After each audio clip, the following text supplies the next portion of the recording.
I'm not sure if we're 146 on the bottom or 148. We turn the page. Okay, 146 on the bottom. He had said that in terms of senses, let's say physical senses, as keen as your hearing may be, you cannot visualize something with your hearing. As much as you see, as much as you touch, you cannot taste something without the sense of taste. If your taste buds don't operate, you can't taste. But you see it, and even though if you have the sense of smell, you smell something, you may have an inkling what it tastes like, but you don't know what it tastes like. And even if you have an idea, it's only because through the sense of smell, since you had once tasted, that's why you have an idea of what it tastes like. But let's say you never tasted this, and you smell something. You have no idea what it tastes. It's only because it's a frame of reference. When you smell it, it brings back something you once ate, something which had this fragrance or smell. Therefore, you're able to relate to it. But let's say it's a type of smell that you never smelled before. So there's no frame of reference. There's no way you understand what that, to come upon what that tastes like. And he said the same thing in terms of mental capabilities, the mental faculty. You have memory, you have understanding, you have depth, you have comparison. Each one is a separate faculty within the mind.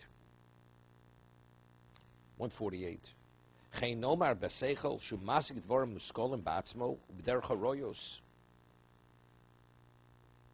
He says the mind, the intellect, it fathoms, it grasps concepts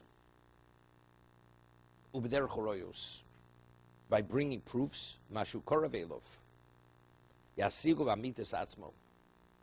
You're able to fathom the truthfulness of what it is.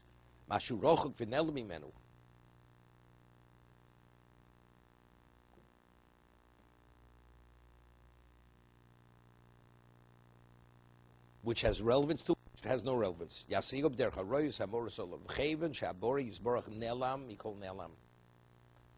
There's nothing more concealed than the self. Once mentioned in Ramchal, he writes in Das Tfunos that even at the end of time, where God will reveal himself to the world, in terms of whatever we're going to fathom at that level, it will be less than a drop of water in the ocean.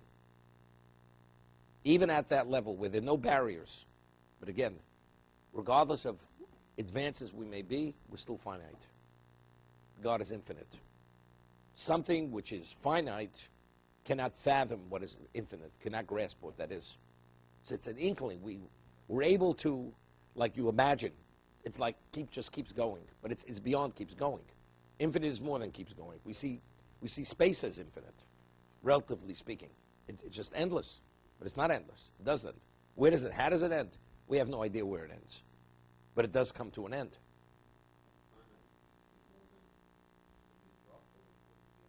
No. There, the Chazal tell us, God showed nothing exists in existence except Him. Right. So nothing exists other than Him. But whatever that is, we don't grasp what that is. But it's Him. Lo yasik asech zu lo si inyam Yosef levod.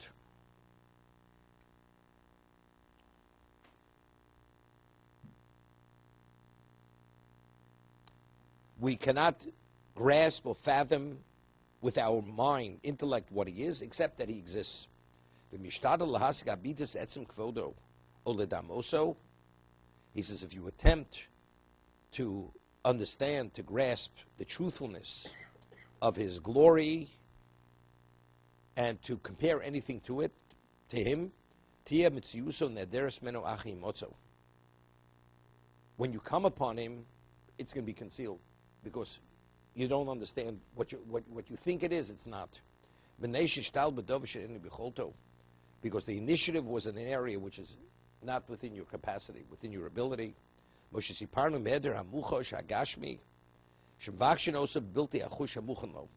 I mean, could you, as much as you look at something and you observe something and analyze it with your mind, with your eyes, you're not going to know what it tastes like.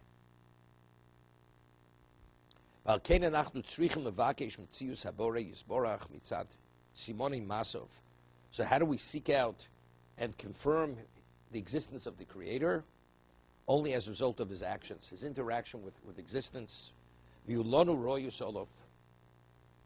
And this is the evidence that he exists.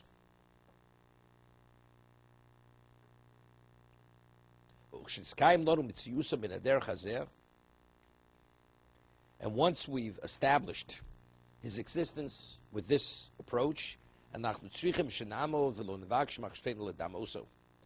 we have to accept it, and we should not seek out through our minds to compare him to anything. There's no reason to compare God to anybody, or to any power, regardless of what the power is.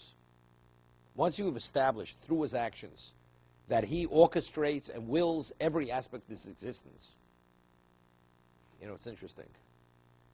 You think about all the various things that exist, and each one has a different set of function, whether it's vegetation, and even within vegetation, each plant, in terms of generally, what is photosynthesis, what do they call it, you know, the way all that. But still, if you're an expert in botany, you know, generally they're all the same, but each one absorbs and grows differently.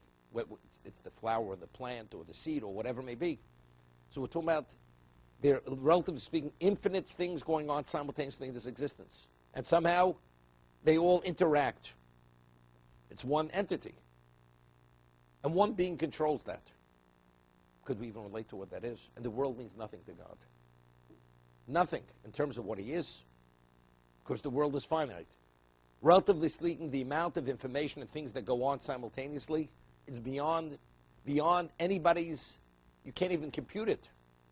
As sophisticated as you become, as advanced we become technologically, impossible. So could we talk about fathoming God? And this is all, everything, there's a symmetry and there's a function, there's a balance. There's a balance of nature. How do we relate to this? Right? So it's a being, and there are no contradictions, because everything interacts with everything, whether it's the body.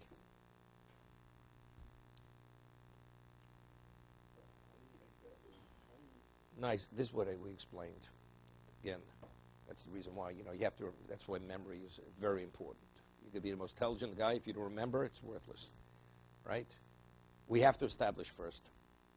You know, if you don't have the answer, that doesn't necessarily prove the fact. There's so many variables in existence. How do you know that your answer is the right answer? Maybe there's another answer. Right? That's why I always point out, Avraham Avinu never came upon God, never figured out God. But he did say he rejected what the other's position because it didn't answer the questions. God came to Avram. Avram never found God. Through his quest for truth. Now I get it. Why? Because unless you have all the variables, there's no way to confirm that your position is a correct position. So how is it beyond any doubt that your position is correct? We know God exists because we were at Sinai. That's how we know he is the supreme, the only, and everything is a manifestation of his will. That's where it begins. What we're speaking about now is to confirm and to secure what we call Masorah. We have tradition. Now, how do we reject anything but that? We have to the evidence secures that. What's the evidence? The function of the world, his interaction with this existence. Okay? But to figure it out from this alone, to say it's definitely that, there's no such thing as definite. But to be irrefutable proof, to be irrefutable to the fact. Like I always say, you know, people say, you speak to people, very intelligent people, who say, well, I have a question. And therefore, that they're convinced they're right. So I say to the person, I give you 6 answers to the question. So that means if I have, and each answer is a valid answer to the question. And it's a better answer than your answer. That confirms that you're right. So what's the basis for your position? The person has no basis any longer.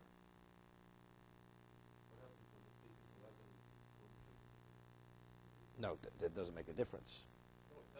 No, no, because if there is an answer, you don't understand the answer. You don't understand because you're a person learns the Gemara. Seems to be it's contradictory. We're going to have a Gemara today in Kedushin. It's contradictory.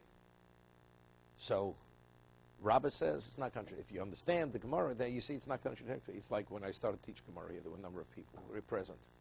Rabbi, it doesn't make sense. It makes sense. You don't understand. Okay? There's no contradiction. It seems to be contradictory, but it's not contradictory. If you understand, it's not contradictory. Very often the child says, it's impossible. It's not impossible.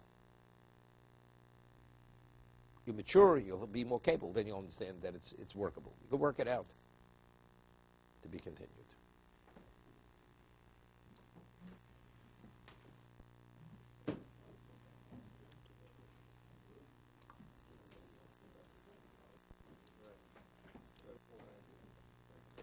Yeah.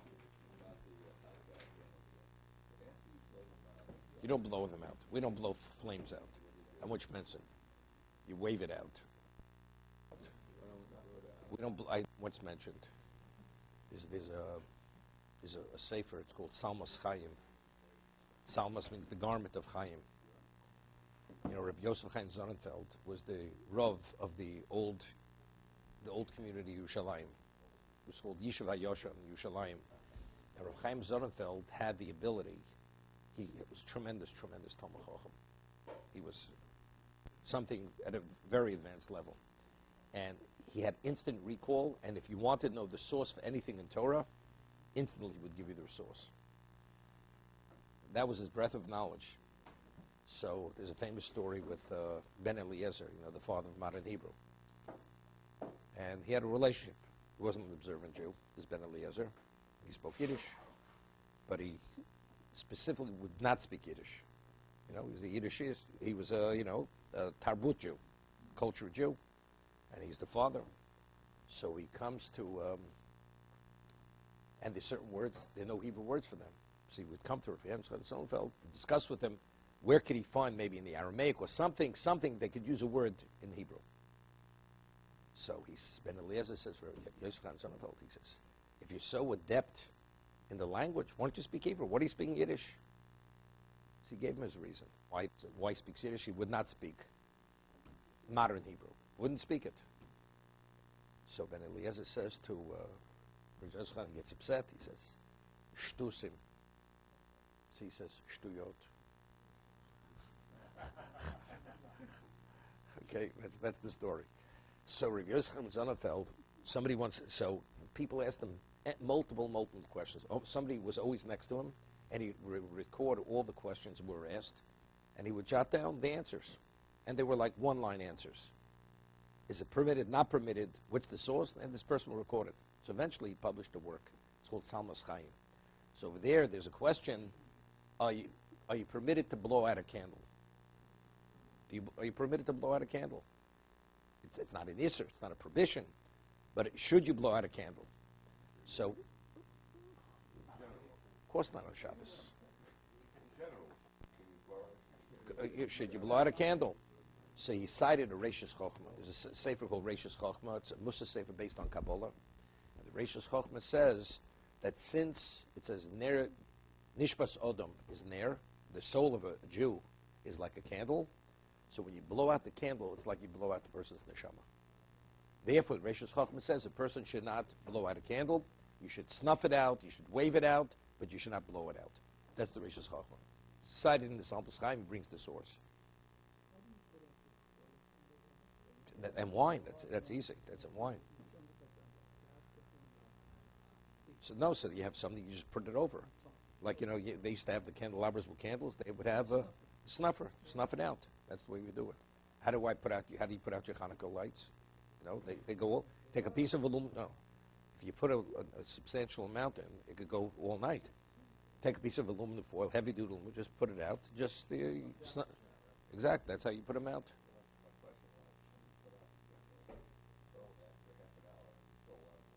So use it the next night. Of course, it's for the mitzvah. We're going to have that. Oil can't be used anything but for that. No, if you have enough, you don't put in the oil. Just maybe you replace the wick and the oil. Use the wick, the oil.